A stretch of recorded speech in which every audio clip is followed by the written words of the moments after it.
Courage courage தான் எல்லாத்துக்குமே ஒரு பேஸ்.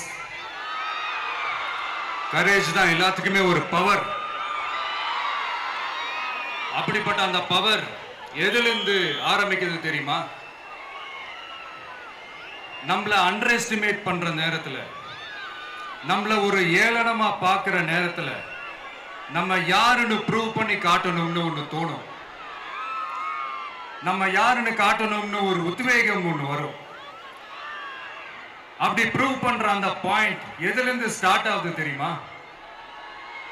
எந்த விஷயத்துல நம்மள கிண்டலும் கேலியுமா பேசுறாங்களோ அதே விஷயத்தை வச்சு நம்ம அது ஒரு பாசிட்டிவா மாத்துறதுன்னு ஒண்ணு இருக்குல்ல, அதே விஷயத்தை வச்சு நம்ம அது ஒரு ஃபயரா மாத்துறதுன்னு ஒன்று இருக்குல்ல, அங்கிருந்து தான் அந்த பவரே ஸ்டார்ட் ஆகும். அப்படிப்பட்ட அந்த உண்மையான அந்த பவரை சொல்ற அந்த பாயிண்ட்ல இருந்து ஆரம்பிக்கலாமா? ஏ விஜய், வீட்டை விட்டு வெளியே வா. ஏ விஜய், பணியூர் விட்டு வெளியே வா அப்படின்னு சொல்றவங்களுக்கு என் வீடு எதுன்னு தெரியுமா? முதல்ல என் வீடு எங்க இருக்குனாவது தெரியுமா? என சீண்டி பார்க்கறதா நினைச்சு சொந்தம் எனக்கு எல்லாமும் கொடுத்த இந்த 8 கோடி சொந்தங்களுக்கு இனிமே எல்லாமுமா கூட நிக்க போறது இந்த விஜய் மட்டும்தான்.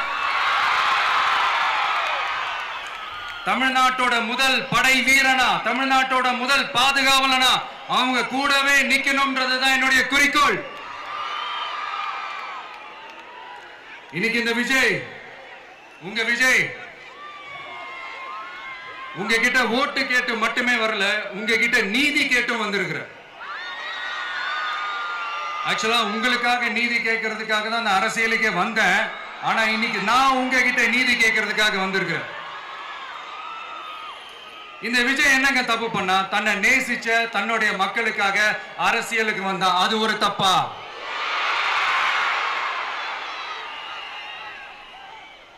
எல்லாத்தையும் ஒதுக்கி தள்ளிட்டு மக்களுக்காக மட்டுமே வந்த அது ஒரு தப்பா? இந்த மத்த கட்சிகளுக்கெல்லாம் மாநாடு நடத்துறதுக்கோ பொதுக்கூட்டம் நடத்துறதுக்கோ இல்ல ஹால் ஃபங்க்ஷன்ஸ் நடத்துறதுக்கோ பர்மிஷன் கொடுப்பாங்க, இடம் கொடுப்பாங்க. ஆனா நமக்கு மட்டும் இடம் கொடுக்க மாட்டாங்க, கொடுக்கவும் விட மாட்டாங்க. இது என்னங்க நியாயம்? நான் போய் மக்களை சந்திக்கிறதுக்கோ இல்ல மக்கள் வந்து என்ன சந்திக்கிறதுக்கோ ஒரு உரிய இடமோ இல்ல உரிய பாதுகாப்போ மத்த கட்சிகளுக்கு எல்லாம் கொடுப்பாங்க. ஆனா எனக்கு கொடுக்க மாட்டாங்க, கொடுக்கவும் விட மாட்டாங்க. இது என்னங்க நியாயம்? இந்த SOPs சொல்லுவாங்க, அதனுடைய ஃபுல் ஃபார்ம் வந்து ஸ்டாண்டர்ட் ஆபரேட்டிங் ப்ரொசீஜர். ஆனா எனக்கு மட்டும் அது ஸ்டாலின் சார் ஆபரேட்டிங் ப்ரொசீஜர். இது என்னங்க நியாயம்? இந்த விஜய் உண்மையானவன்றது உங்க எல்லாருக்குமே தெரியும். நமக்கு எதிராக சதி செய்யறது யாரு, நமக்கு எதிராக சூழ்ச்சி செய்யறது யாரு, நமக்கு எதிராக பழி போடுறது யாரு, யாரெல்லாம் ஒன்னா சேர்ந்து இதெல்லாம் செய்யறாங்கன்றது உங்க எல்லாருக்குமே நல்லா தெரியும். அதனால என்னோட சொந்தங்களாகிய உங்ககிட்ட வந்து நான் நீதி கேட்காம வேற யாருக்கிட்ட தான் போய் கேட்பேன்?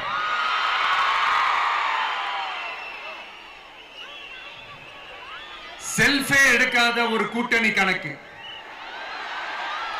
செல்ஃபே எடுக்காத ஒரு அறத பழைய அரித்மெட்டிக் கணக்கு, இதெல்லாம் வேலைக்கே ஆகாது. ஆணித்தரமா அடிச்சு சொல்றேன். அப்புறம் இந்த காசு கொடுத்து ஓட்டு வாங்கிடலாம்னு கனவு காண்றாங்கல்ல, அதுவும் இந்த விஜய் வந்ததுக்கு அப்புறம் நடக்கவே நடக்காது.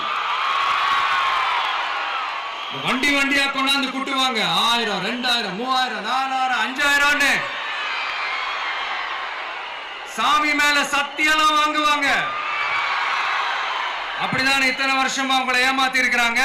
வாங்கிக்கங்க, சந்தோஷமா வாங்கிக்கங்க. எல்லாம் உங்க பணம் தான். வாங்கிக்கிட்டு அவங்க காதிலே விசில ஊதி அனுப்புங்க. எப்படி? அவங்க செவிலே விசில ஊதி அனுப்புங்க.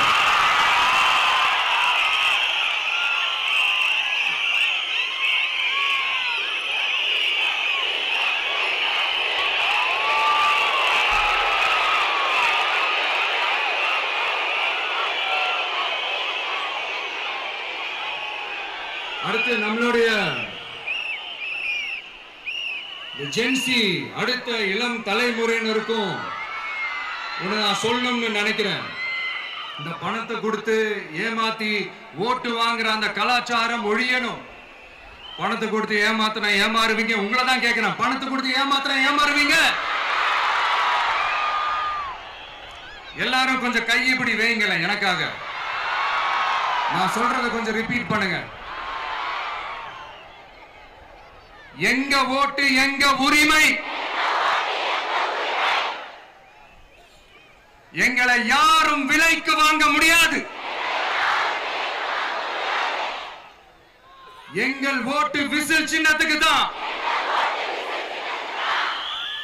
வேற யாரையும் நம்பி ஏமாற மாட்டோம். தேங்க்யூ. கேட்டுச்சா சார்? இனிமே நீங்க கொள்ளையடிச்சு வச்சிருக்கிற பணம் எல்லாம் வேஸ்டா போகுது, குப்பையில தான் தூக்கி போடணும். உங்களுடைய இந்த ஊழல் ஆட்சியும் மக்கள் குப்பையில தான் தூக்கி போட போறாங்க. அடுத்து ஒவ்வொரு வீட்டில் இருக்கிற என்னுடைய குட்டி நண்பா நண்பீஸுக்கும் நான் சொல்லணும்னு நினைக்கிறேன். வீட்டில் டிவியில உட்கார்ந்து இந்த பிரச்சார மீட்டிங் எல்லாம் பார்த்துட்டு இருப்பீங்க. உங்களையும் உங்களுடைய ஃபியூச்சரையும் மைண்ட்ல வச்சுக்கிட்டு தான் நாம அரசியலுக்கே வந்திருக்கிறோம். அதனால எனக்காக நீங்க ஒண்ணு செய்யணும். தொடர்ந்து செஞ்சுக்கிட்டு தான் இருக்கிறீங்க. நான் நிறைய கியூட்டான வீடியோஸ்லாம் நான் பார்க்கிறேன். லைக் உங்க அம்மா அப்பா கிட்ட மைக்க நீட்டி யாருக்கு ஓட்டு போடுவீங்கன்னு கேட்டா பின்னாடி இருந்த அந்த பையன், அம்மா விஜய்னு சொல்லுவா, அப்பா விஜய்னு சொல்லுப்பா அப்படின்னு நிறைய அந்த கியூட்டான வீடியோஸ்லாம் பார்க்கிறேன். அதை தொடர்ந்து தயவு செஞ்சு அதை தொடர்ந்து கண்டினியூ பண்ணுங்க. உங்க வீட்டில் இருக்கிற உங்களுடைய அப்பா அம்மா தாத்தா பாட்டி பெரியப்பா பெரியப்பா சித்தி சித்தப்பா அத்தை மாமா ஓட்டு போடுற வயசுல இருக்கிற அண்ணன் அக்கா எல்லாரையும் விசில் சின்னத்துக்கு ஓட்டு போட சொல்லுங்க. விசில் சின்னத்துக்கு ஓட்டு போட வைங்க.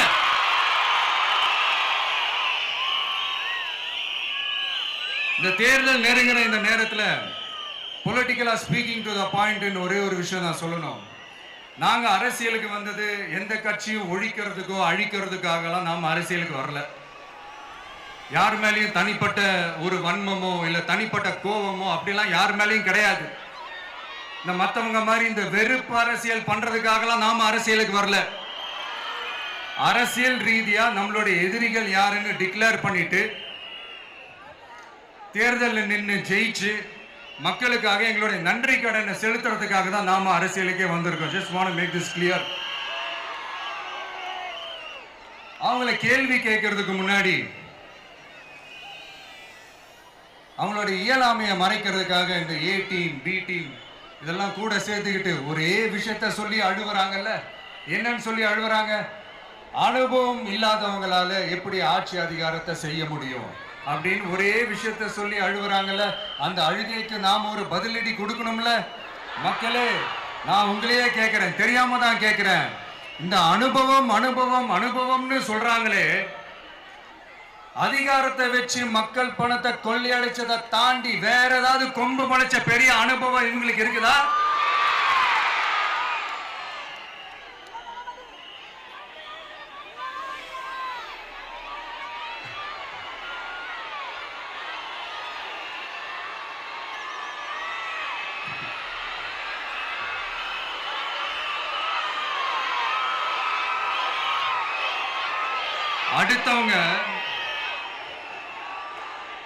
அடுத்தவங்க ஆரம்பிச்ச அரசியல் கட்சியில அடுத்தவங்களுடைய அட்ரஸ்ல அரசியல்வாதிகளா இருந்துட்டு இருக்கிற இவங்க எல்லாருக்கும் ஒரு சவால். என்ன மாதிரி தனியா என்ன மாதிரி சொந்தமா ஒரு கட்சி ஆரம்பிச்சு 1% அட்லீஸ்ட் 1% வாக்கு வாங்கி காட்டுற அந்த தில் இருக்குதா, திராணி இருக்குதா? 30 வருஷமா மக்கள் இயக்கமா இருந்து இன்னைக்கு மிகப்பெரிய ஒரு அரசியல் கட்சியா வளர்ந்து இந்த கூட்டணி கட்சிகள் மட்டுமே நம்பி இருக்கிற 75 வருஷ கட்சி, 50 வருஷ கட்சின்னு இன்னைக்கு ஆட்சி அதிகாரத்துல இருந்துட்டு இருக்கிற இவங்க எல்லாரையும் மீறி இன்னைக்கு களத்துல தனியா நின்னு இந்த 2 வருஷத்துல முதன்மை சக்தியா வளர்ந்து 30% தாண்டி இன்னைக்கு மக்கள் ஆதரவை பெற்றிருக்கிற நமக்கு அனுபவம் இல்லையா? உங்களுடைய அனுபவம் என்னன்னு சொல்லட்டுமா? கட்சி ஆரம்பிச்ச அண்ணாவை மறந்தது, கட்சி ஆரம்பிச்ச எம்ஜிஆர் அவர்களை மறந்தது, கட்சியை வளர்த்த ஜெயலலிதா மேடம் அவங்களை மறந்தது. இவங்க எல்லாரும் சொன்ன விஷயங்கள், பேசின விஷயங்கள், எதையெல்லாம் ஃபாலோ பண்ணணும்னு சொன்ன விஷயங்கள் எல்லாத்தையும் மறந்தது. இவங்களுக்கு நமக்கு அனுபவம் இல்லையா? நமக்கு அனுபவம் இல்லதான். கொள்ளை அடிக்கிறதுல எங்களுக்கு அனுபவம் இல்லதான். அதெல்லாம் எங்களுக்கு சுட்டு போட்டாலும் வராது. இந்த கொள்கையை பேருக்கு மட்டும் வச்சுக்கிட்டு நேரடியா சரண்டர் ஆகிறது, மறைமுகமா சரண்டர் ஆகிறது, இந்த மாதிரி அனுபவம் நமக்கு இல்லதான். அதுவும் நமக்கு சுட்டு போட்டாலும் வராது. மக்களை நேசிக்கிற நல்ல குணம் இருந்தா போதும்யா. நல்ல சூப்பரான ஒரு நல்லாட்சி கொடுக்கலாம். நல்லாட்சி கொடுக்கிறதுக்கு மெத்த படிச்ச மேதாவிகளா இருக்கணும்லாம் ஒன்னும் அவசியம் இல்ல. காமராஜர் அவர்கள் மாதிரியோ, எம்ஜிஆர் அவர்கள் மாதிரியோ மக்கள் சக்தியின் துணையால, மக்கள் மேல அக்கறையா இருக்கக்கூடிய நல்ல அதிகாரிகளின் துணையால சூப்பரான ஒரு நல்லாட்சி என்னால கொடுக்க முடியும், செஞ்சு காட்டுறேன்.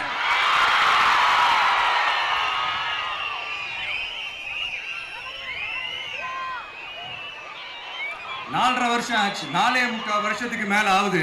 இப்போ ஒவ்வொரு வீட்டு கதவையா தட்டி உங்கள் கனவுகளை சொல்லுங்கள், உங்கள் கனவுகளை சொல்லுங்கள், நாங்கள் அதை நிறைவேற்றி காட்டுறோம். இல்ல, ஸ்டாலின் சாருக்கு மக்கள் சார்பா ஒரு கேள்வி. மக்களுடைய கனவு என்னன்னு உங்களுக்கு தெரியுமா சார்? அது சரி, அவங்க என்ன நினைக்கிறாங்கன்னு உங்களுக்கு தெரியாது, அதுக்கப்புறம் எப்படி அவங்க கனவுகளை பத்தி உங்களுக்கு தெரியும். மக்களோட கனவு என்னன்னு நான் சொல்லட்டுமா சார்? 2019, 2021, 2024 இந்த 3 தேர்தலையும் மக்கள் உங்களுக்கு வாக்களிச்சதுக்கு காரணம் நீங்க மக்களுக்கு ஏதாவது நல்லது செய்வீங்கன்னு நம்பிதான். ஆனா நீங்க மக்களுக்கு கொடுத்த பரிசு மக்களுக்கு பாதுகாப்பே இல்லாத மக்கள் விரோத ஆட்சி. அந்த மக்கள் விரோத ஆட்சியை அகற்றிட்டு அந்த இடத்தில் தமிழக வெற்றி கழகத்தை ஆட்சி பீடத்தில் அமைக்கணும் அப்படின்றதுதான் மக்களுடைய ஒரே கனவு. இந்த மக்கள் விரோத திமுக அரசை நிலைக்க கூடாது அப்படின்றதுதான் மக்களுடைய ஒரே கனவு. 100% தூய சக்தி டிவிக்கு ஆட்சி அமைக்கும். அதுல உங்களுடைய கனவுகள், உங்களுடைய ட்ரீம்ஸ் எல்லாமே ஃபுல்ஃபில் ஆகும், நிஜமாகும்.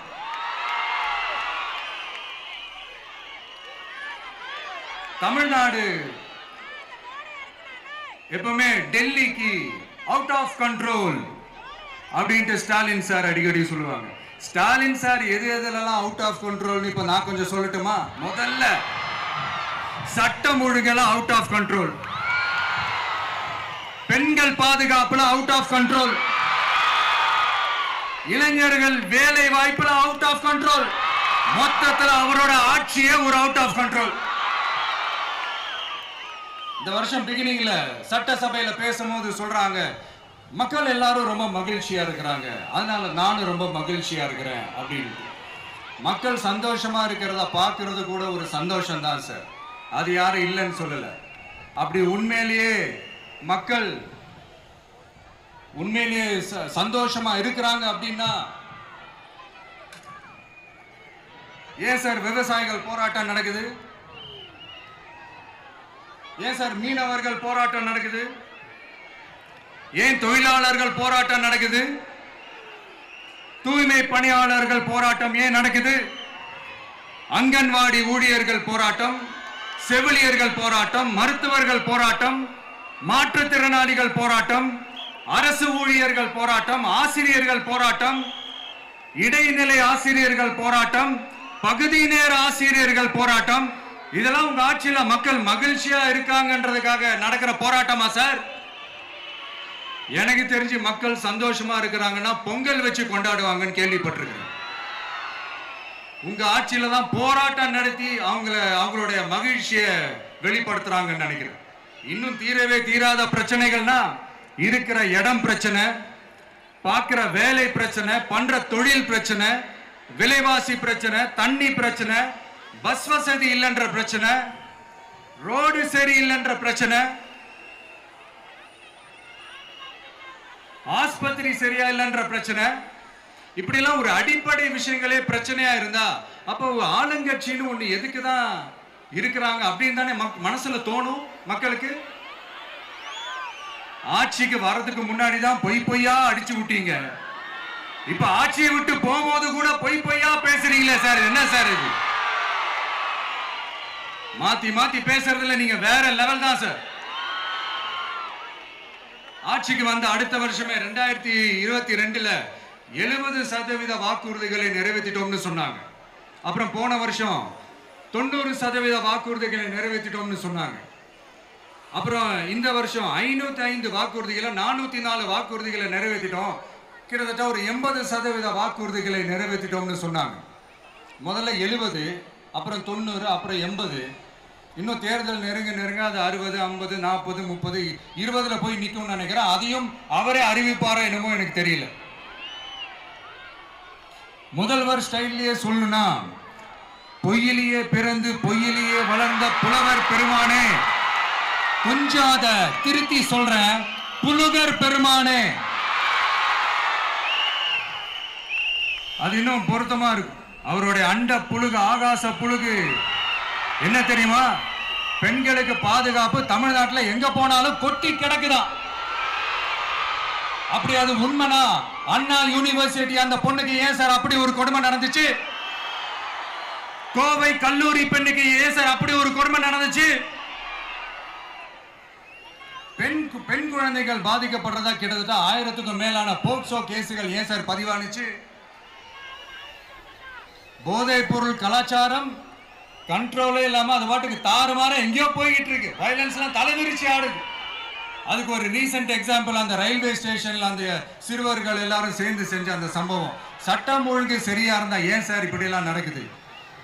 சட்டம் ஒழுங்கு சரியா இருக்கணும்னா முதல்ல தமிழ்நாட்டுக்கு ஒரு டிஜிபி வேணும் சார். எங்க சார் போனார் அவரு?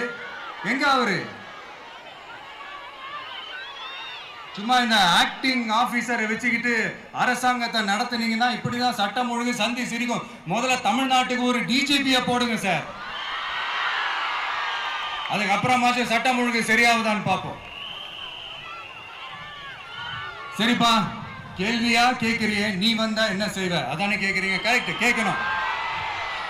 மக்களோட அடிப்படை தேவைகளை தீர்க்கிறது தான் நம்மளுடைய ஃபர்ஸ்ட் வேலையே.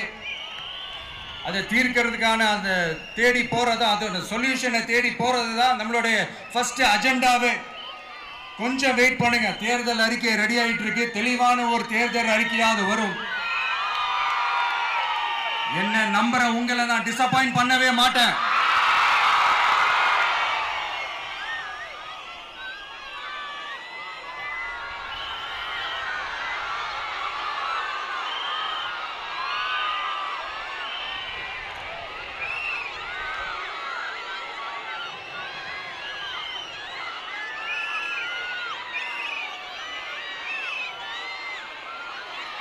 இந்த சும்மா ஆட்சிக்கு வரணும்ன்றதுக்காக இந்த நடைமுறைக்கு சாத்தியமே இல்லாத இந்த மாதிரி விஷயங்கள் எல்லாம், வாக்குறுதிகளை நான் என்னைக்குமே கொடுக்கவே மாட்டேன். அதே மாதிரி ஆட்சிக்கு வந்ததுக்கு அப்புறம் கூட அவங்க அது தரல, இவங்க இது தரல அப்படின்லாம் பம்மிக்கிட்டு இல்லாம உங்களுக்காக எந்த எக்ஸ்ட்ரீமுக்கும் போய் நான் போராடவும் தயாரா இருக்கிறேன். அதனால நான் மறுபடியும் இதை நான் ரிப்பீட் பண்றேன். இவ்வளவு நாள் இதை நான் மட்டும் தான் சொல்லிக்கிட்டு இருந்தேன். இப்ப களமே சொல்லுது, 2 பேருக்கு நடுவுல தான் போட்டியே.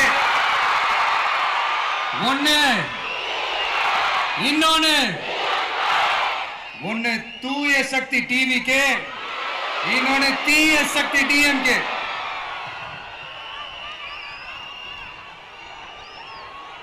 இப்ப நம்ம இந்த எலெக்ஷன் விஷயத்துக்கு வருவோம். விஜய் என்னப்பா இவரை மட்டும் தான் எதிர்க்கிறாரு, இவங்களை எதிர்க்க மாட்டேன்றாரு, அவங்கள பத்தி எதுவுமே சொல்ல மாட்டேங்கிறாரு. இல்ல நான் கேட்கிறேன், இது யாருக்கான எலெக்ஷன்? தமிழ்நாடு சட்டசபைக்கான ஒரு தேர்தல். இப்ப இங்க யார் ஆட்சியில் இருக்கிறா? யாரு பொய்யா வாக்குறுதிகளை கொடுத்து மக்களை ஏமாத்துறது? யாரு மக்கள் விரோத ஆட்சியை நடத்துறது? அப்ப இங்க யாரை அகற்றணும்? இந்த மக்கள் விரோத திமுக அரசை அகற்றணும்னா நம்ம யாரை எதிர்க்கணும்? எதுக்கு தேவையில்லாம பல முறை மக்கள் ஆல்ரெடி டிலீட் பண்ணவங்களை எதுக்கு நம்மளுடைய கான்சென்ட்ரேஷன், நம்மளுடைய டார்கெட் திமுகன்றப்போ டார்க்னஸ் குள்ள எதுக்கு கல்லெறியணும்? இங்க மக்களை விரும்புற விஜய் வேணுமா, இல்ல மக்கள் விரோத ஆட்சி நடத்துற ஸ்டாலின் சார் வேணுமா? அவ்வளவுதான் இந்த தேர்தல். இதுக்கு நடுவுல வேற யாருமே கிடையாது. புரியுதுங்களா உங்களுக்கு? என் நெஞ்சில் குடியிருக்கும் சேலம் மக்களே,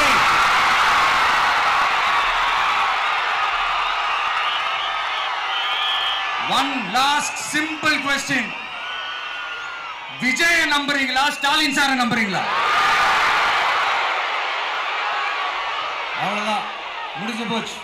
கதம் கதம். போர் முழக்கம் உங்களை ஒரு நிமிஷம் கூட தூங்க விடாது. இந்த போன லாஸ்ட் வீக் இந்த டிஎன்பிஎஸ்சி இந்த எக்ஸாம்ஸ், இந்த குரூப் 2 எக்ஸாம்ஸ் அதை அனௌன்ஸ் பண்ணிட்டு உடனே அதை கேன்சல் பண்ணிட்டாங்க. இது உலகத்துக்கு எல்லாருக்கும் தெரியும். கேன்சல் பண்ணிட்டு ரொம்ப சிம்பிளா டெக்னாலஜி ஏதோ சம் ஃபால்ட், டெக்னிக்கல் ஃபால்ட் அப்படின்னு சொல்லி அதை கடந்து போயிட்டாங்க. இத்தனை வருஷமா ராத்திரி பகலமா கஷ்டப்பட்டு படிச்சு எப்படியாவது நமக்கு அந்த வேலை கிடைக்காதான்னு அந்த எக்ஸாம்ஸை ஃபேஸ் பண்ண வந்த நம்மளுடைய தம்பி தங்கைகள் எவ்வளவு ஒரு மன உளைச்சலுக்கு ஆளாயிருப்பாங்க. அதை யாராவது யோசிச்சு பார்த்தீங்களா?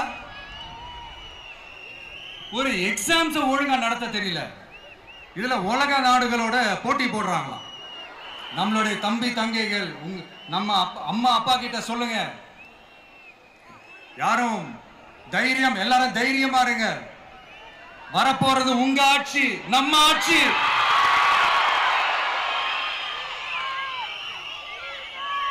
அதனால இந்த மாதிரிலாம் எதுவும் நடக்காம சமூக நீதிக்கான ஒரு நல்ல ஆட்சியை அமைப்போம். இளைஞர்களின் வேலை வாய்ப்புகளை மனசுல வச்சுக்கிட்டு டிரான்ஸ்பரண்டா அதுக்கான ஒரு தீர்வை காணுவோம்.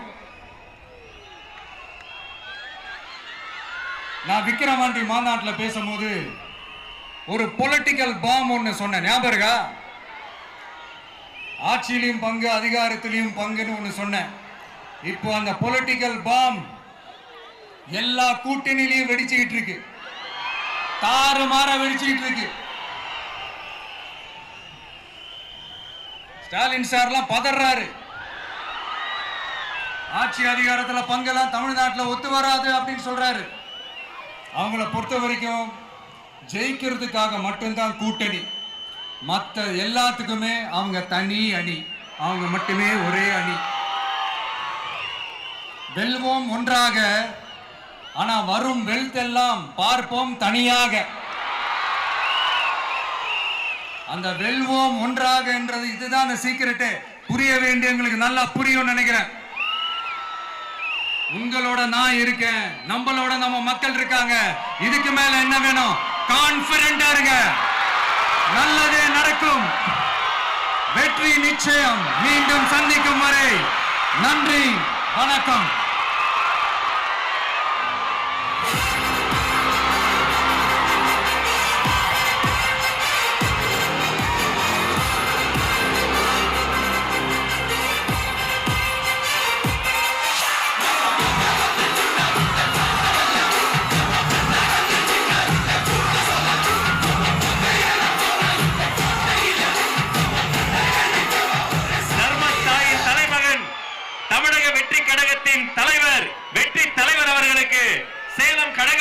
செயலாளர்கள் உங்கள் சார்பில் நிறைவு பரிசு வழங்க மேடைக்கு வருகிறார்கள்.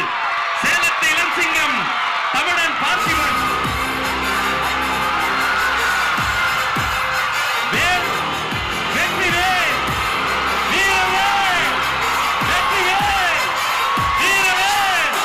அவரோடு சேர்த்து வெங்கடேசன், மணிகண்டன், செல்வம், செந்தில்குமார், மோகன், கேசவன், அத்தனை பேரும் சேர்த்து வெற்றி தலைவருக்கு வெற்றி வேலை பரிசளிக்கிறோம்.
நாட்டு மக்களையும் என் கழக தலைவரையும் காப்பாற்றுவதற்காக இந்த வீரமே ஊழல் சக்திகளை ஓங்கி அடிக்க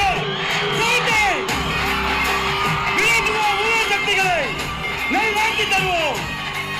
நன்றி. கழக மாவட்ட செயலாளர்களுக்கு நன்றி.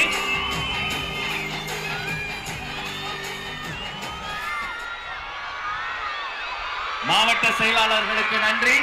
தமிழக வெற்றி கழகத்தின் கொள்கை பொதுச் செயலாளர் டாக்டர் KG அருண்ராஜ் IRS அவர்கள் மாங்கனி மாநகரில் வெற்றி செங்கோலை பரிசாக தருகிறார்.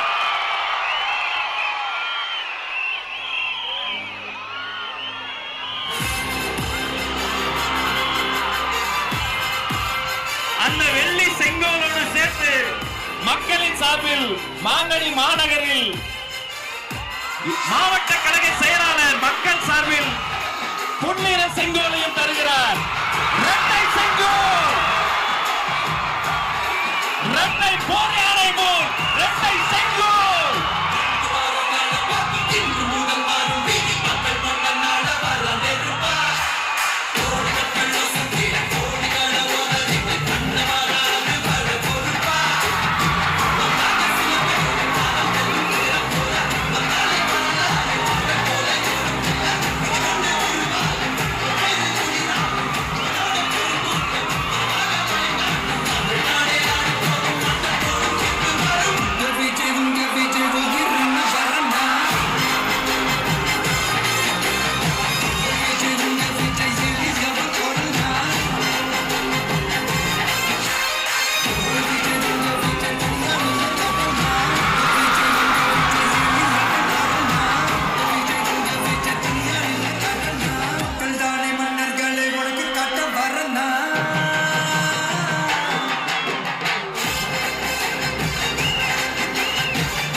தோழர்களுக்காக அவர்கள் தொழுகை செய்வதற்கான அரங்கமும் ஏற்பாடு செய்யப்பட்டிருக்கிறது. இத்தனை நேரம் பொறுமை காத்து எங்களோடு இணைந்திருந்த அத்தனை சொந்தங்களுக்கும் நன்றி, நன்றி, வெற்றி, வணக்கம்.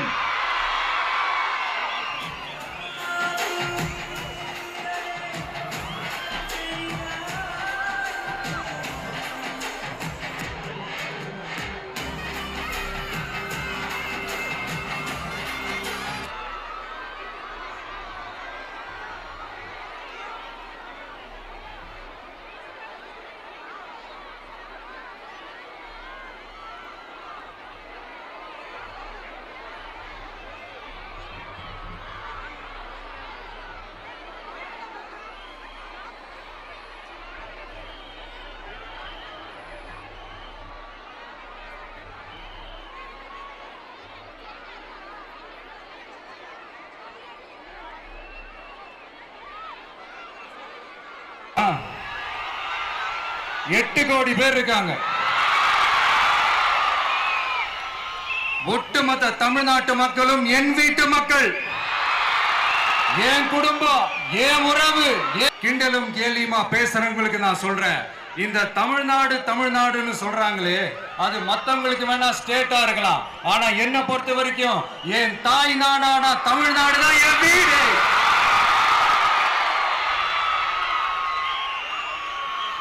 என் வீட்டுல மொத்தம் எத்தனை பேர் இருக்காங்க தெரியுமா?